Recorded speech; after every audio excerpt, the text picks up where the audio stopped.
आपका और एक नए वीडियो में और एक नए टॉपिक के साथ। एलोन मस्क भी भारत के सामने घुटनों पर, दुनिया हैरान। एलोन मस्क तो भारत के सामने घुटनों पर आएगा क्योंकि इतनी सारी कंडीशन रखी थी, क्योंकि बट वो कंडीशन उसको माननी पड़ी फाइनली। लेकिन चलिए दोस्तों, पहले वीडियो देखते हैं, आशा करते हैं आपको बहुत ही पसंद आएगी। और ऐसी न्यूज से पाकिस्तान में हलचल तो ज्यादा होती है। तो चलिए वीडियो स्टार्ट करते हैं। और एक रिक्वेस्ट करना चाहेंगे दोस्तों, चैनल पे पहली बार आए और सब्सक्राइब ना किया हो तो सब्सक्राइब जरूर से कर दीजिएगा, और वीडियो अच्छा लगे तो लाइक से जरूर से। चलिए स्टार्ट करते हैं।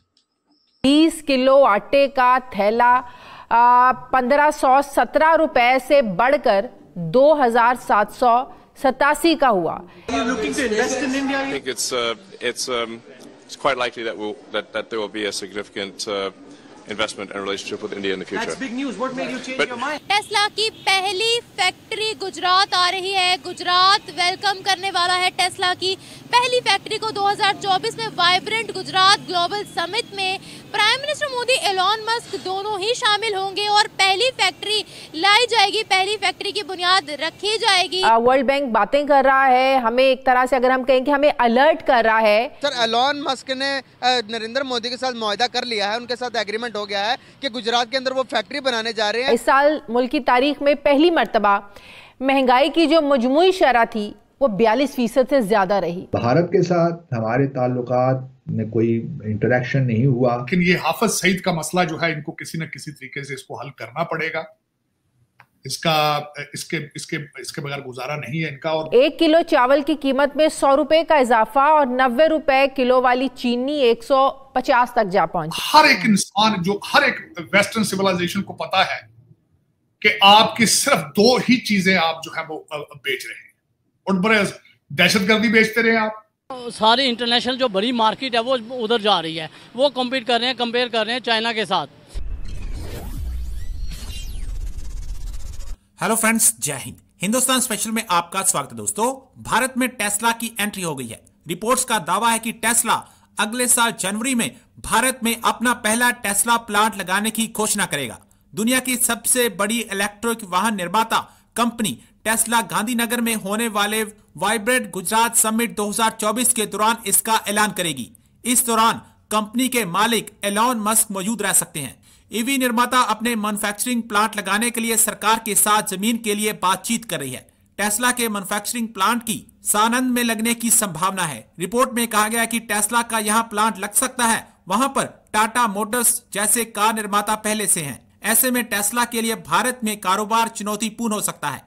गुजरात में अन्य भारतीय कार निर्माताओं जैसे मारुति, सुजुकी और एमजी मोटर्स के भी प्लांट हैं। अब भारत में बहुत जल्द पहला टेस्ला प्लांट लगते देख पाकिस्तान सकते में है। तो चलिए दोस्तों, आज की वीडियो की तरफ चलते हैं। Thank you so much. Tesla की पहली फैक्ट्री गुजरात आ रही है। गुजरात वेलकम करने वाला है टेस्ला की पहली फैक्ट्री को 2024 में वाइब्रेंट गुजरात ग्लोबल समिट में prime minister Modi, Elon Musk दोनों ही शामिल होंगे और पहली फैक्ट्री लाई जाएगी, पहली फैक्ट्री की बुनियाद रखी जाएगी गुजरात के अंदर।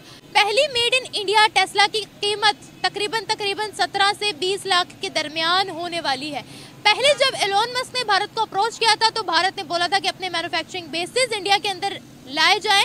इस पर कुछ नोकझोंक हुई थी और मुआहिदा तय नहीं पाया था। लेकिन अब एलोन मस्क ने दोबारा भारत को अप्रोच किया है और मैन्युफैक्चरिंग बेसिस आ रही हैं भारत के अंदर। इसी बारे में पाकिस्तानी अवाम को बताते हैं कि बड़े बड़े बिजनेसमैन आ रहे हैं भारत के अंदर, खुद अप्रोच कर रहे हैं। हमारे यहाँ से छोटे छोटे बिजनेसमैन भी मुल्क छोड़कर जा रहे हैं, हमें बायकॉट कर रहे हैं। क्या वजूहात है इसके पीछे की? और टेस्ला की पहली फैक्ट्री आ रही है गुजरात के अंदर। सर, एलोन मस्क ने नरेंद्र मोदी के साथ मुआहदा कर लिया है, उनके साथ एग्रीमेंट हो गया है कि गुजरात के अंदर वो फैक्ट्री बनाने जा रहे हैं। पर कार की कीमत 1 साल में के अंदर 5 लाख कार बनाएंगे और उसके साथ उस कार की मालियत होगी 20 लाख रुपए। कैसे देखते हैं आप? थोड़ा सा बताएंगे उनको क्या बेनिफिट्स होगा टेस्ला उधर जाएगा तो? सर, डेफिनेटली बहुत ज़्यादा उनकी इकोनॉमी को बहुत ज़्यादा बूस्ट करेगा। जो उनकी बहुत सारी जो इतनी बड़ी इकोनॉमी है, जो पेट्रोल है, जो ऑयल की मद के अंदर उनको बहुत सारा रेवेन्यू उनका बचेगा। डेफिनेटली उनकी मार्केट के ऊपर वही जो पैसे जो उधर से होंगे वो इधर लगा सकेंगे। तो उसके ऊपर जो है आवाम को भी सबसे बड़ा बेनिफिट ये है कि उनको सहूलत अच्छी मिल जाएगी, सस्ती ट्रांसपोर्ट मिल जाएगी, सस्ती इंडस्ट्री उनकी चलेगी, तो डेफिनेटली मुल्क बूम करेगा। कैसे देखते हैं आपके ये इंडिया तो 2013 से पीछे, तो इसकी इतनी ज़्यादा जितनी को आज फैन फॉलोइंग है इंडिया की, पूरी दुनिया जानता है, तो क्या वजूहत है कि इंडिया की इतनी रिस्पेक्ट दुनिया में क्यों बढ़ गई? हमें आज कोई पूछता नहीं है। सर बड़ा अफसोस की बात है कि हमारी लीडरशिप के अंदर कोई ऐसा आया ही नहीं है कि जो जिस तरह हम देखते हैं कि जिस तरह हमारे अरब नेशन जितने थे वो हमारे साथ बहुत क्लोज थे, आज वो सारे हटके वो उनकी गोद में चले गए हैं। नरेंद्र मोदी जब 13 से में जब ये हुकूमत सबसे संभाली, उसने मेक इन इंडिया जो है प्रमोट किया, वो प्रमोट किया जब से, और उसने हर चीज़ जो है, एप्पल भी वहाँ पर आया, दूसरी जितनी इंटरनेशनल कंपनीज़ है वहाँ पे आई, ट्विटर है उन्होंने ऑफिस वहाँ पे बनाया, इसी तरह फेसबुक वहाँ पे आ गया, अभी ये भी लेके जा रहे हैं गाड़ी बनाने के लिए। तो डेफिनेटली उसका जो है ना सारी इंटरनेशनल जो बड़ी मार्केट है वो उधर जा रही है, वो कम्पीट कर रहे हैं, कंपेयर कर रहे हैं चाइना के साथ। जबकि पाकिस्तान जो है ना बिल्कुल आहिस्ता आहिस्ता अपनी मन घरत के जो इकोनॉमी के ऊपर, अपनी जो पॉलिटिक्स के ऊपर जो है वो उसके ऊपर ही फोकस कर रहे हैं, और उसी के ऊपर लड़ाई झगड़ा चल रहा है। उसके ऊपर जो है ना आवाम पिस रही है, मुल्क पीछे चला गया। मैं मिसाल देना चाहता हूँ कि 1950 जब 52 ईयर्स पहले बांग्लादेश जो है उनकी इकोनॉमी जो थी हमारे से, उधर जो एक बंदा इकोनॉमी जो डेली वेजेस पे कमा रहा था वो $20 मंथली इनकम थी, जबकि उस टाइम जो मगरिब में जो पाकिस्तानी लोग रहते थे वो 80% उनकी $80 थी तनख्वाह। आज बिल्कुल ऑपोजिट हो चुका है कि आज उनका जो बंदा है वो उसकी जो मंथली जो इनकम है वो $80 है और हमारी 20 हो गई हुई है। यहाँ से टेक्सटाइल सारी भी शिफ्ट हो गई है, डेफिनेटली टोटल वहाँ पे जा चुके हुए हैं। और मुझे हैरानकुन बात यह है कि वहाँ पर टोटल अगर आप देखें तो वो रॉ मटेरियल जो है वो एक्सपोर्ट करता है और इम्पोर्ट करता है वो, जबकि हमारे पास धागा हमारा अपना है, कॉटन की कपास हम दुनिया में 5वां बड़ा मुल्क है, उसके बावजूद हम जो है अपने वो चाइना से मंगवा रहे हैं, वो बांग्लादेश से मंगवा रहे हैं। आज इंटरनेशनल जितनी मार्केट्स है वो इंडिया के पास है, बांग्लादेश के पास है, हम तो कहीं भी नज़र नहीं आ रहे हैं। सर कैसे देखते हैं कि एक टाइम था हमारी ज़रूरी चीज़ें बाहर जाती थी, हर एक मुल्क के अंदर हमारी चीज़ें जाती थी, लेकिन आज के इस टाइम के अंदर इंडिया ने अपने रिप्लेस कर दिया पूरी की पूरी दुनिया के अंदर। आप चाइना के अंदर इवन के जितना को इंडिया चाइना से इंपोर्ट करता है उससे कहीं गुना ज़्यादा वो एक्सपोर्ट भी करता है चाइना को, हम सिर्फ इंपोर्ट ही करते आ रहे हैं। क्या कोई मुल्क बगैर एक्सपोर्ट किए चल सकता है? कभी भी नहीं चल सकता है सर। एक्चुअली पाकिस्तान जो है ना हमारी जो मुल्क बन चुका है वो ट्रेडिंग कंपनी बन चुकी हुई है। हम बाहर से लेके आते हैं, यहाँ पर बेचते हैं और यहाँ से हम कुछ भी नहीं जाते। हमारा देखो ना रेवेन्यू के उसका बहुत ज़्यादा डिफरेंस आ गया हुआ है, तो उसकी वजह से हम कितनी देर सर्वाइव करेंगे। तो गरीब गुर्बत से बिल्कुल नीचे जा रहा है। जो अशरफिया है वो सिर्फ जो है ना 5% जो अशरफिया के लिए हम जो है ना ये इकॉनमी रह गई हुई है, बाकी आवाम जो है वो बिल्कुल तजलील हो रही है उनकी। आज दुनिया की 5वीं बड़ी मैशत है इंडिया, $4 ट्रिलियन की इकोनॉमी है, सारे क्रेडिट किसको जाता है? सारा डेफिनेटली उनकी गवर्नमेंट्स को जाता है, उनके प्रोसीजर जाता है, उनके जो गवर्नमेंट ने जो डिसीजन किया, उनके जो लीडरशिप ने किया है, और एक कंटिन्यूसली जो उनकी जो गवर्नमेंट आ रही है, दूसरा इलेक्शन वो जीत चुके हैं, तीसरे के लिए वो तैयारी कर रहे हैं और नज़र आ रहा है कि मोदी शायद थर्ड टाइम भी वो बन जाएगा। और हमारे यहाँ आज तक कोई हुकूमत ने 5 साल भी पूरे नहीं किए हुए हैं, तो यकीन करें बड़ा दिक्कत होता है इस वजह से। और जब आप इंटरनेशनल में जाते हैं तो वो उधर से जो रिस्पॉन्स मिलता है तो वो एक दहशतगर्द मुल्क बना दिया गया हुआ है, और ये हमारे अपनों के दुख हैं, दूसरों के नहीं है इतने। सर क्राइम रेट भी डे बाय डे बढ़ते जा रहे हैं। आप देख रहे हैं कल हमारी कुलीग थी, उनका मोबाइल फ़ोन यहीं से माल रोड के ऊपर से छीन लिया गया। आप मुझे बताएं कि इस तरह के क्राइम रेट बढ़ेंगे जब मीडिया ही जो कि पूरी दुनिया को अवेयर कर रहे हैं हम लोग, तो हमारे साथ ये होगा तो बाकी के जो गरीब गुरबा लोग हैं उनके साथ क्या कुछ होता होगा? जी सर, मैं जैसे कल ही देख रहा था कि कराची की न्यूज़ बता रहे हैं कि ना रेशो जो है 192% ज़्यादा हो गई है क्राइम रेट की, और उसके बावजूद जो वो उधर के आईजी साहब हैं वो कह रहे हैं कि नहीं काफ़ी बेहतर हैं। तो ये बाकी बात है, गुर्बत की वजह, जहाँ गुर्बत होगी, जहाँ रोजगार नहीं होगा, इंडस्ट्री बंद हो रही। थैंक यू दोस्तों, वीडियो को यहाँ तक देखने के लिए। हर साल की तरह 2024 हर साल जनवरी महीने में वाइब्रेंट गुजरात का कार्यक्रम होता है। उसमें विदेश से गए बहुत सारी जो कंपनियां के मालिक होते हैं वो लोग आते हैं इन्वेस्टमेंट करने के लिए इंडिया में।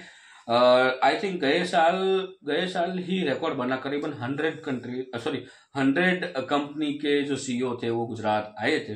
अब इस बार देखते हैं कितने आते हैं। तो जनवरी महीने में आए करीबन 22 तारीख के आसपास, अभी मेरे को एग्जैक्ट डेट नहीं है मालूम, सॉरी क्षमा चाहता हूँ, लेकिन माना जा रहा है कि उस समय एलोन मस्क भी आएंगे। भाई इतना बड़ा इंसान भाई गुजरात में आए तो भाई जबरदस्त बहुत सिक्योरिटी देनी पड़ेगी भाई इसको पहली बात तो, क्योंकि विश्व का सबसे बड़ा धनिक व्यक्ति मिस्टर एलोन मस्क, और उसका इन्वेस्टमेंट देखो ये श्योरिटी नहीं है वो आएंगे, न्यूज है कि वो आ सकते हैं। क्यों? रीजन यही जो वीडियो आपने देखा कि टेस्ला कंपनी जो है गुजरात अहमदाबाद गांधीनगर के नजदीक साणंद करके विलेज है, उस जहां पे आपको दोस्तों याद होगा टाटा नैनो का प्लांट लगाया था, वहां पे उसको जगह दी गई है, ऐसा सुनने में आया है। और दूसरी बात है कि यदि वहां पे ये लोग प्लांट लगाएंगे तो ये लोग भी सोचेंगे, क्योंकि वहां पे ऑलरेडी 2 और कंपनी के प्लांट हैं, ठीक है,